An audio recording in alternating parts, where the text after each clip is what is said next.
Bismillahirrahmanirrahim. Assalamualaikum warahmatullahi wabarakatuh. Perkenalkan, saya Trisna Putri dengan NIM C1C019115, mahasiswi Universitas Jambi Fakultas Ekonomi dan Bisnis Program Studi Akuntansi.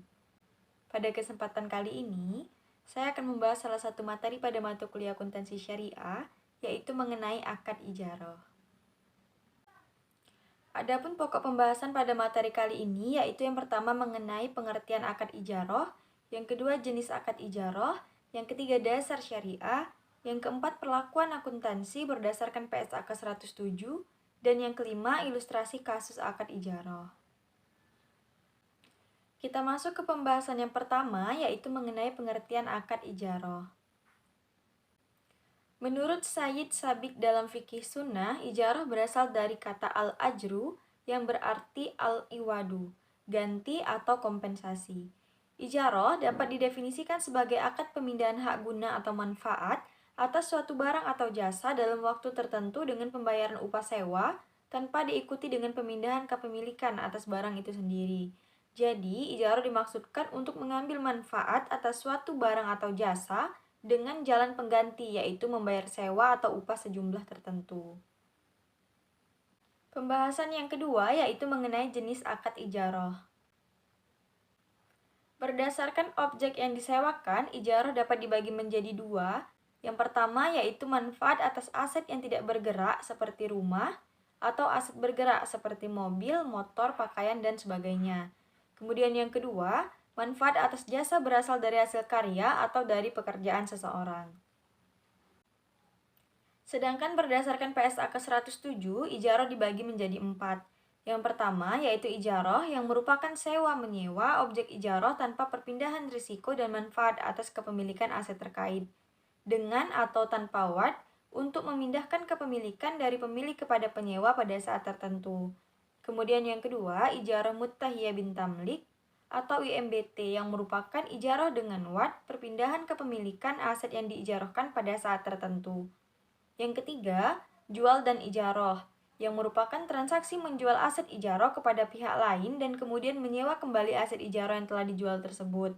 Dan yang keempat, ijarah lanjut, menyewakan lebih lanjut kepada pihak lain atas aset yang sebelumnya disewa dari pemilik atau pemberi sewa.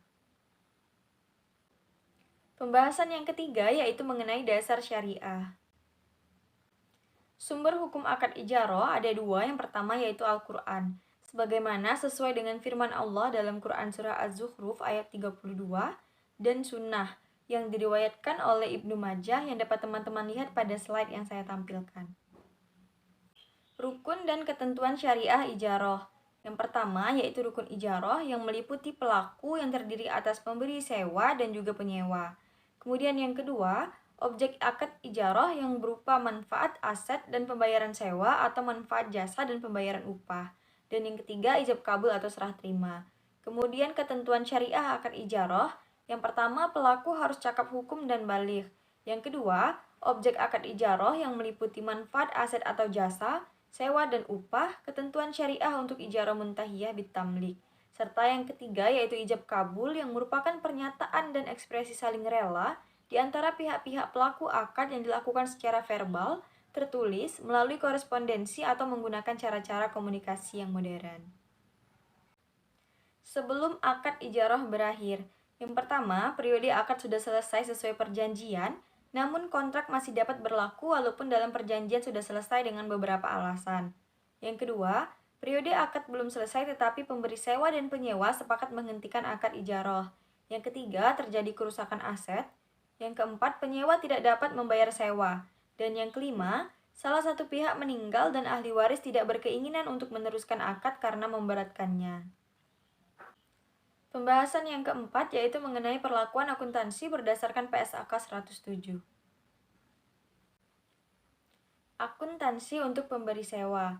Yang pertama yaitu perlakuan mengenai biaya perolehan. Yang kedua, penerimaan pendapatan sewa. Yang ketiga, biaya perbaikan objek ijarah.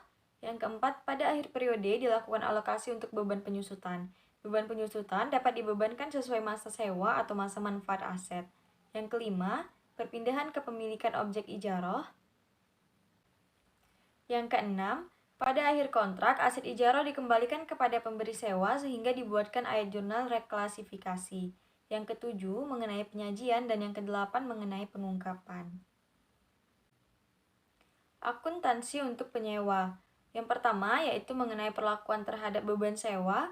Yang kedua, biaya pemeliharaan objek ijarah.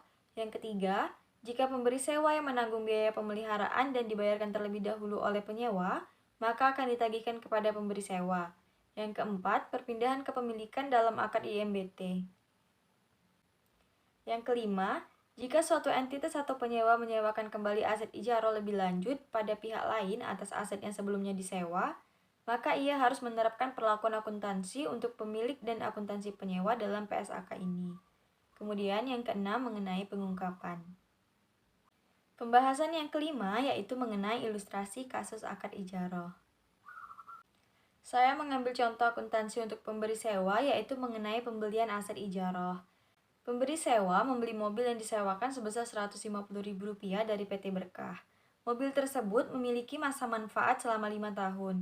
Jurnal yang akan dibuat saat pembelian aset dari PT Berkah ini adalah, di sini mobil itu kita catat sebagai aset ijarah.